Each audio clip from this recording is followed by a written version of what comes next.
صدر مملکت آصف علی زرداری، وزیر اعظم شہباز شریف اور دیگر سیاسی شخصیات نے خوزدار میں اسکول بس پر حملے کی شدید مذمت کی اور دہشت گردوں کو انجام تک پہنچانے کے عزم کا بھی اظہار کیا۔ خوزدار میں اسکول بس پر حملے کی ملکی سیاسی قیادت نے شدید مذمت کی۔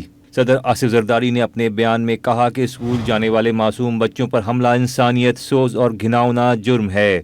بھارت کے حمایت یافتہ دہشت گردوں کا مکمل طور پر قلمقامہ کریں گے۔ وزیر اعظم شہباز شریف نے دہشت گرد حملے میں معصوم بچوں اور اساتذہ کی شہادت پر گہرے رنج و غم کا اظہار کیا۔ کہا کہ بھارتی سرپرستی میں کام کرنے والے دہشت گردوں کا اسکول کے بچوں پر حملہ بلوچستان میں تعلیم دشمنی کا کھلا ثبوت ہے۔ وفاقی وزیر داخلہ محسن نقوی نے بھی خوزدار میں دہشت گردی کی مذمت کی۔ کہا کہ دہشت گردوں کو کیفر کردار تک پہنچایا جائے گا۔ وزیر اعلیٰ بلوچستان سرفراز بگٹی نے خوزدار دھماکے کی شدید مذمت کرتے ہوئے کہا کہ بچوں کی وین کو نشانہ بنانا انسانیت پر حملہ ہے۔ بھارت ریاستی پالیسی کے تحت دہشت گردی کروا رہا ہے۔ چیئرمین پیپلز پارٹی بلاول بھٹو زرداری نے کہا کہ خوزدار میں اسکول کے بچوں کو دہشت گردی کا نشانہ بنانا بزدلی اور بربریت کی انتہا ہے۔ اس طرح کے مظالم پاکستانی قوم کے حوصلے پست نہیں کر سکتے۔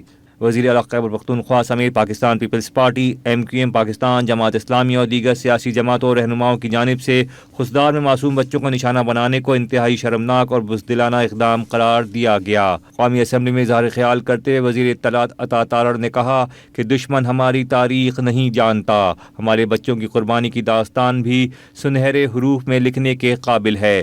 یہ وہ دشمن ہے جو ہماری تاریخ نہیں جانتا کہ جب قربانی دینے پہ آتے ہیں تو ہمارے بچوں کی بھی قربانی کی جو داستان ہے وہ سنہری حروف میں لکھنے کے قابل ہے۔ قومی اسمبلی اجلاس میں خوزدار واقعے میں شہید ہونے والوں کے بلند درجات اور زخمیوں کی جلد صحت یابی کی دعا کی گئی۔